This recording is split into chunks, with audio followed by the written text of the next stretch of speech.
11 अप्रैल 1970 की सुबह अमेरिका के कैनेडी स्पेस सेंटर पर लाखों लोगों की नजरें एक विशाल रॉकेट पर टिकी हुई थीं। इस रॉकेट में 3 एस्ट्रोनॉट्स बैठे थे। उनका एक ही सपना था, चांद पर कदम रखना। लेकिन इन तीनों को क्या पता था कि अगले कुछ ही घंटों में उनकी जिंदगी एक ऐसे खतरनाक मोड़ पर आ जाएगी जहां से बचना लगभग नामुमकिन होगा। 13 अप्रैल 1970 स्पेसक्राफ्ट धरती से लगभग 3,30,000 किलोमीटर दूर अंतरिक्ष के अंधेरे में तैर रहा था। अचानक भड़ाम, एक जबरदस्त धमाका हुआ। पूरा स्पेसक्राफ्ट हिल गया। वार्निंग लाइट्स चमकने लगी और अलार्म्स की तेज आवाजें गूंजने लगी। कमांडर जिम लवल ने जब स्पेसक्राफ्ट की विंडो से बाहर देखा तो सामने का नजारा देखकर उनकी रूह कांप गई। ऑक्सीजन टैंक फट चुका था और हवा तेजी से बाहर निकल रही थी। उन्होंने तुरंत रेडियो उठाया और कहा, Houston, we have a problem. ये वो शब्द थे जो हिस्ट्री में हमेशा के लिए दर्ज हो गए। आज हम बात करने जा रहे हैं एक ऐसे मिशन की जो भले ही सफल नहीं हुआ, लेकिन इतिहास के सबसे बड़े रेस्क्यू ऑपरेशंस में से एक बन गया। 1969 में नील आर्मस्ट्रांग चांद पर कदम रख चुके थे। अमेरिका ने पूरी दुनिया को दिखा दिया था कि स्पेस में वो किसी से पीछे नहीं है। अपोलो 11 मिशन सक्सेस रहा था और अपोलो 12 भी कामयाब हो गया था। लेकिन अब एक नई प्रॉब्लम खड़ी हो गई थी। लोगों का अब चांद में कोई खास इंटरेस्ट नहीं रह गया था। पहली बार इंसान को चांद पर देखना एक्साइटिंग था, लेकिन दूसरी बार, तीसरी बार लोगों को यह सब बोरिंग लगने लगा था। अमेरिकन गवर्नमेंट ने नासा का बजट काट दिया और कई फ्यूचर मिशंस कैंसिल कर दिए गए। इसी माहौल में अपोलो 13 की तैयारी हो रही थी। नासा पर दबाव था। उन्हें साबित करना था कि स्पेस एक्सप्लोरेशन में पैसा लगाना अभी भी जरूरी है। इसलिए अपोलो 13 का मिशन सिर्फ चांद पर जाना नहीं था, बल्कि चांद की मिट्टी को स्टडी करना और वहां के एनवायरनमेंट को समझना भी था। स्पेसक्राफ्ट के 4 मेन पार्ट्स थे। पहला, कमांड मॉड्यूल, जहां तीनों एस्ट्रोनॉट्स बैठते थे। यह सिर्फ 11 फीट लंबा था और सारे इंस्ट्रूमेंट्स, कंट्रोल्स और नेविगेशन सिस्टम्स यहीं थे। दूसरा, सर्विस मॉड्यूल था, जिसमें ऑक्सीजन टैंक्स, फ्यूल सेल्स और इंजन्स थे। तीसरा, लूनर मॉड्यूल था, जिसे चांद पर लैंड करने के लिए बनाया गया था। चौथा, लॉन्च एस्केप सिस्टम था, जो सिर्फ इमरजेंसी के लिए था। 11 अप्रैल 1970 को जब रॉकेट लॉन्च हुआ तो उसे देखने के लिए सिर्फ 2 लाख लोग आए थे, जबकि पिछले साल अपोलो 11 का लॉन्च देखने 70 लाख लोग आए थे। ये फर्क साफ दिखा रहा था कि लोगों की दिलचस्पी अब कम हो चुकी थी, लेकिन मिशन तो अब शुरू हो चुका था। स्पेसक्राफ्ट में 3 एस्ट्रोनॉट्स थे, commander Jim Lovell, lunar module pilot Fred Haise और command module pilot Jack Swigert. दिलचस्प बात यह थी कि ओरिजिनली इन तीनों में से कोई भी इस मिशन के लिए सिलेक्ट नहीं हुआ था। अलग अलग प्रॉब्लम्स की वजह से पहले चुने गए एस्ट्रोनॉट्स को हटाना पड़ा। रॉकेट ने उड़ान भरी और तीनों अपने सपने की ओर बढ़ने लगे। पहले 2 दिन बिल्कुल नॉर्मल रहे, कोई प्रॉब्लम नहीं आई, सब कुछ प्लान के हिसाब से चल रहा था। आपको पता है उन 2 दिनों में वहां सबसे बड़ी चिंता की बात क्या थी? जैक स्विगर्ट को अचानक याद आया कि वो अपना इनकम टैक्स रिटर्न फाइल करना भूल गए हैं। उन्होंने मिशन कंट्रोल से पूछा, क्या मुझे एक्सटेंशन मिल सकती है? जवाब आया, हाँ, 60 दिन की एक्सटेंशन ले लो। ये छोटी सी बातचीत ही बताती है कि उस वक्त सब कुछ कितना स्मूथ चल रहा था। मिशन के 46 घंटे 43 मिनट बाद मिशन कंट्रोल ने मैसेज भेजा, स्पेसक्राफ्ट एकदम परफेक्ट कंडीशन में है। हम यहाँ बैठे बैठे बोर हो रहे हैं। कोई टेंशन नहीं थी, कोई प्रॉब्लम नहीं थी, लेकिन इसके बाद जो होने वाला था उसका किसी को भी अंदाजा नहीं था। 13 अप्रैल मिशन का तीसरा दिन था। शाम का समय था। एस्ट्रोनॉट्स को बताया गया कि उन्हें एक टीवी ब्रॉडकास्ट करना है और दुनिया को स्पेसक्राफ्ट के अंदर का नजारा दिखाना है। लेकिन लोगों को इस ब्रॉडकास्ट में कोई दिलचस्पी नहीं थी। किसी भी टीवी चैनल ने इसे नहीं दिखाया। यहाँ तक कि कई चैनल्स इसे बोरिंग मिशन बता रहे थे। टीवी ब्रॉडकास्ट खत्म हुए सिर्फ 6 से 7 मिनट ही बीते थे कि मिशन कंट्रोल ने जैक स्विगर्ट से कहा, ऑक्सीजन टैंक्स चेक करो। ये एक रूटीन चेक था, ऐसा हर बार होता था, कुछ भी अनयूजुअल नहीं था। जैक ने स्विच दबाया और अगले ही पल धड़ाम, एक भयानक आवाज गूंज उठी। पूरा स्पेसक्राफ्ट हिल गया। वार्निंग लाइट्स चारों तरफ चमकने लगी, अलार्म्स बजने लगे और रेड लाइट्स लगातार फ्लैश करने लगी। तीनों एस्ट्रोनॉट्स के पसीने छूट गए। कमांडर जिम लवेल ने तुरंत विंडो से बाहर देखा। उन्हें सफेद गैस बाहर निकलती दिखाई दी। उन्होंने फौरन रेडियो उठाया और कहा, Houston, we have had a problem here. Mission control में बैठे लोग हैरान रह गए। जवाब आया, से अगेन प्लीज। लवेल ने दोबारा कहा, Houston, we have a problem. अब इंस्ट्रूमेंट्स चेक किए गए और जो दिखा वो किसी नाइटमेयर से कम नहीं था। ऑक्सीजन टैंक नंबर 2 पूरी तरह खाली था और ऑक्सीजन टैंक नंबर 1 तेजी से लीक हो रहा था। पहले लगा कि शायद इंस्ट्रूमेंट्स गलत रीडिंग दे रहे हैं, लेकिन स्पेसक्राफ्ट की विंडो से साफ दिख रहा था कि ऑक्सीजन गैस बाहर निकल रही है। अब सवाल ये नहीं रह गया था कि चांद पर कैसे लैंड करें। अब सवाल ये था, क्या ये तीनों एस्ट्रोनॉट्स जिंदा धरती पर वापस आ पाएंगे? जो टीवी चैनल्स इस मिशन को बोरिंग कह रहे थे, उनके लिए ये अचानक ब्रेकिंग न्यूज बन गई। हेडलाइंस चलने लगी कि अपोलो 13 मिशन गंभीर खतरे में है और अब चांद पर लैंडिंग नहीं होगी। बाद की इन्वेस्टिगेशन में पता चला कि यह ब्लास्ट एक लंबी चेन ऑफ मिस्टेक्स का नतीजा था। ऑक्सीजन टैंक नंबर 2 पहले अपोलो 10 मिशन के लिए बना था। रिपेयर के दौरान वो टैंक गिर गया और अंदर से डैमेज हो गया, लेकिन बाहर से कुछ दिखाई नहीं दिया। टेस्टिंग के समय टैंक पूरी तरह एम्प्टी नहीं हो रहा था, इसलिए इंजीनियर्स ने हीटर से ऑक्सीजन को बॉयल किया। इसी दौरान टैंक के अंदर टेम्परेचर 538 डिग्री सेल्सियस तक पहुंच गया, जबकि थर्मोमीटर सिर्फ 30 डिग्री सेल्सियस तक ही दिखा सकता था। किसी को अंदाजा ही नहीं हुआ कि अंदर इतनी भयानक हीट पैदा हो चुकी है। इस एक्सट्रीम हीट की वजह से टैंक के अंदर इलेक्ट्रिकल वायर्स का इंसुलेशन पिघल गया और मिशन के तीसरे दिन जब रूटीन चेक हुआ तो डैमेज्ड वायर्स में स्पार्क हुआ और टैंक फट गया। अगर ये टैंक स्पेसक्राफ्ट के अंदर होता तो तीनों एस्ट्रोनॉट्स उसी वक्त मर जाते।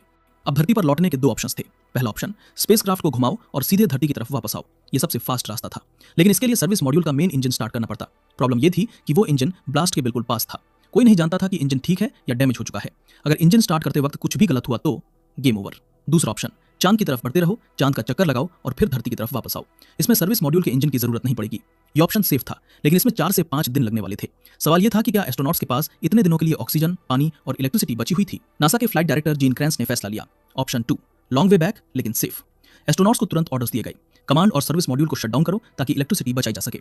लूनर मॉड्यूल में शिफ्ट हो जाओ और लूनर मॉड्यूल को लाइफ बोट की तरह यूज करो। लेकिन यहाँ भी एक बड़ी प्रॉब्लम थी। लूनर मॉड्यूल सिर्फ 2 एस्ट्रोनॉट्स के लिए बनाया गया था और वो भी सिर्फ 20 घंटे के लिए। अब 3 लोगों को उसमें 4 से 5 दिन रहना था, लेकिन अब कोई और ऑप्शन नहीं था। इलेक्ट्रिसिटी बचाने के लिए स्पेसक्राफ्ट के सारे non essential systems shut down कर दिए गए। लाइट्स बंद कर दी गई, कंप्यूटर्स बंद, रेडियो भी मिनिमम यूज पर रखा गया और सबसे बड़ी बात, हीटर्स बंद कर दिए गए। अंतरिक्ष में टेम्परेचर कितना होता है जानते हैं? -270 डिग्री सेल्सियस।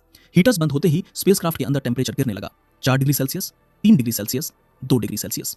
एस्ट्रोनॉट्स ठंड से कांपने लगे, उनकी सांसें जमने लगीं, हाथ पैर सुन्न होने लगे। कमांडर जिम लवेल ने बाद में कहा, हम ठंड से मरने वाले थे, स्लीप करना इम्पॉसिबल था। प्लान के मुताबिक लूनर मॉड्यूल का इंजन फायर किया गया। ये पहली बार था जब लूनर मॉड्यूल का इंजन यूज हो रहा था और वो भी इतनी क्रिटिकल सिचुएशन में। इंजन स्टार्ट हुआ और काम कर गया। स्पेसक्राफ्ट चांद की तरफ बढ़ने लगा। कुछ घंटों बाद स्पेसक्राफ्ट चांद की दूसरी साइड पहुंच गया, first side of the moon. ये धरती से लगभग 4 लाख किलोमीटर दूर था। ये एक नया रिकॉर्ड बन गया। आज तक कोई भी इंसान धरती से इतना दूर नहीं गया है, लेकिन इस रिकॉर्ड को सेलिब्रेट करने का कोई मूड नहीं था। अभी तो बस एक ही टेंशन थी, जिंदा कैसे बचे। इंजीनियर्स ने कैलकुलेट किया कि अगर स्पेसक्राफ्ट इसी स्पीड से चलता रहा तो धरती पर 153 घंटे बाद पहुंचेगा। लेकिन इतने लंबे समय में एस्ट्रोनॉट्स के पास सिर्फ 1 घंटे का एक्स्ट्रा ऑक्सीजन और पानी बचने वाला था। मार्जिन बहुत ही कम था और रिस्क बहुत ज्यादा। इसलिए डिसीजन लिया गया, लूनर मॉड्यूल का इंजन दूसरी बार फायर किया जाए। लेकिन यहाँ एक और प्रॉब्लम थी। लूनर मॉड्यूल का इंजन सिर्फ एक बार फायर करने के लिए डिजाइन किया गया था। अब उसे दूसरी बार फायर करना था। क्या ये दूसरी बार काम करेगा या बीच में ही फेल हो जाएगा? किसी को नहीं पता था। इंजीनियर्स ने घंटों कैलकुलेशंस की, हर एंगल से सिचुएशन चेक की और फिर ग्रीन सिग्नल दिया। एस्ट्रोनॉट्स ने डीप ब्रेथ ली और इंजन स्टार्ट किया। इंजन फायर्ड और फिर से काम कर गया। ट्रेवल टाइम 153 घंटे से घटकर 133 घंटे हो गया। 11 घंटे बच गए। लेकिन खतरा अभी खत्म नहीं हुआ था। अगली प्रॉब्लम सामने आई, कार्बन डाइऑक्साइड। एस्ट्रोनॉट्स जब सांस लेते हैं तो ऑक्सीजन अंदर जाती है और कार्बन डाइऑक्साइड बाहर निकलती है। अगर इस कार्बन डाइऑक्साइड को रिमूव नहीं किया गया तो धीरे धीरे ये जहर बन जाती है। स्पेसक्राफ्ट में लिथियम हाइड्रोक्साइड के कैनिस्टर्स होते हैं जो कार्बन डाइऑक्साइड को एब्जॉर्ब करते हैं। लेकिन लूनर मॉड्यूल में मौजूद कैनिस्टर्स सिर्फ 2 लोगों के लिए, वो भी 2 दिन के लिए काफी थे। यहाँ 3 लोग थे और 4 दिन के लिए जरूरत थी। अलार्म बजने लगा, कार्बन डाइऑक्साइड लेवल हाई। अगर लेवल और बढ़ता तो एस्ट्रोनॉट्स की सांस फूलने लगती, चक्कर आने लगते और फिर बेहोशी। अच्छी बात यह थी कि कमांड मॉड्यूल में एक्स्ट्रा कैनिस्टर्स मौजूद थे, लेकिन बुरी बात यह थी कि कमांड मॉड्यूल के कैनिस्टर्स स्क्वायर शेप के थे, जबकि लूनर मॉड्यूल में सर्कुलर शेप के कैनिस्टर्स फिट होते थे। सवाल यह था, स्क्वायर कैनिस्टर को सर्कुलर होल में कैसे फिट करें? धरती पर बैठे इंजीनियर्स के पास इस प्रॉब्लम को सॉल्व करने के लिए सिर्फ 24 घंटे बचे थे। समय बीत रहा था और कार्बन डाइऑक्साइड का लेवल लगातार बढ़ रहा था। एस्ट्रोनॉट्स ने बताया कि स्पेसक्राफ्ट में कौन कौन सा सामान अवेलेबल है। Plastic bags, cardboard pieces, suit hoses, duct tape और सॉक्स। इंजीनियर्स ने कई घंटों तक एक्सपेरिमेंट किया, अलग अलग कॉम्बिनेशंस ट्राई किए और फाइनली एक जुगाड़ तैयार हो गया। Step by step instructions radio पर भेजी गई। प्लास्टिक बैग को इस तरह कट करो, कार्डबोर्ड को यहाँ फोल्ड करो, डक्ट टेप से यहाँ सील करो, होज को इस एंगल पर अटैच करो। एस्ट्रोनॉट्स ने इंस्ट्रक्शंस को एक एक करके फॉलो किया। कुछ घंटों की मेहनत के बाद एक अजीब सा डिवाइस तैयार हो गया। देखने में बिल्कुल फनी लग रहा था, जैसे किसी ने खिलौना बना दिया हो। लेकिन जैसे ही उसे अटैच किया गया, कार्बन डाइऑक्साइड लेवल गिरने लगा। ये काम कर गया। कमांडर लेवल ने बाद में अपनी किताब में लिखा, ये डिवाइस देखने में खूबसूरत नहीं था, लेकिन इसने हमारी जान बचा ली। अब एक और प्रॉब्लम थी, पानी। एस्ट्रोनॉट्स को बताया गया, तुम दिन में सिर्फ 200 मिलीलीटर पानी पी सकते हो, सिर्फ 200 मिलीलीटर, बस इतना ही। क्योंकि पानी बचाना था, इलेक्ट्रिसिटी बचानी थी, और सबसे इंपॉर्टेंट, अगर ज्यादा पानी पिया तो यूरिनेट करना पड़ेगा। यूरिन की थोड़ी सी एक्स्ट्रा क्वांटिटी भी स्पेसक्राफ्ट की डायरेक्शन को चेंज कर सकती थी। इतने कम पानी में सर्वाइव करना बेहद मुश्किल था। तीनों एस्ट्रोनॉट्स ने मिलकर लगभग 14 किलो वजन खो दिया। फ्रेड हेज को यूरिनरी ट्रैक्ट इन्फेक्शन हो गया। पेन हो रहा था, लेकिन कुछ किया नहीं जा सकता था। 4 दिनों के बाद स्पेसक्राफ्ट धरती के करीब आने लगा। तभी इंजीनियर्स ने नोटिस किया कि स्पेसक्राफ्ट थोड़ा ट्रैक से हट गया है। कैलकुलेशंस में एक चीज मिस हो गई थी। स्पेसक्राफ्ट के अंदर से कूलिंग वेपर निकल रही थी, जिसकी वजह से डायरेक्शन थोड़ी बदल गई थी। अब फिर से करेक्शन करना जरूरी था। मतलब लूनर मॉड्यूल का इंजन तीसरी बार फायर करना था। यह इंजन एक बार के लिए डिजाइन किया गया था, 2 बार तो काम कर गया था, लेकिन तीसरी बार। कमांडर लेवल ने इंजन स्टार्ट किया, सबने सांसें रोक ली। इंजन फायर्ड और फिर से काम कर गया। स्पेसक्राफ्ट वापस सही ट्रैक पर आ गया। अब सबसे बड़ा सवाल यह था कि जब ये टूटा फूटा स्पेसक्राफ्ट धरती के एटमॉस्फेयर में घुसेगा तो क्या ये इतनी भयानक हीट को सह पाएगा? री एंट्री के लिए एस्ट्रोनॉट्स को वापस कमांड मॉड्यूल में जाना पड़ा, क्योंकि वही मॉड्यूल एटमॉस्फेयर एंट्री के लिए डिजाइन किया गया था। तीनों ने लूनर मॉड्यूल को गुड बाय कहा। जैसे ही कमांड मॉड्यूल एटमॉस्फेयर में घुसा, कम्युनिकेशन ब्लैकआउट हो गया। ये नॉर्मल था। आयोनाइजेशन की वजह से रेडियो वेव्स ब्लॉक हो जाती हैं। यूजुअली ये ब्लैकआउट 2 से 3 मिनट का होता है। यहाँ मैक्सिमम 3 मिनट एक्सपेक्टेड था। मिशन कंट्रोल में सब वेट कर रहे थे। 3 मिनट बीत गए, कोई सिग्नल नहीं। 10 सेकंड्स और, फिर भी कुछ नहीं। 30 सेकंड्स, अब भी साइलेंस। 60 सेकंड्स, कुछ नहीं। 4 मिनट हो गए। टीवी पर पूरी दुनिया ने सांसें रोक रखी थी। एस्ट्रोनॉट्स की फैमिलीज एक दूसरे का हाथ पकड़े बैठी थी, आंखों में आंसू थे। सवाल यही था, क्या वे बच पाएं?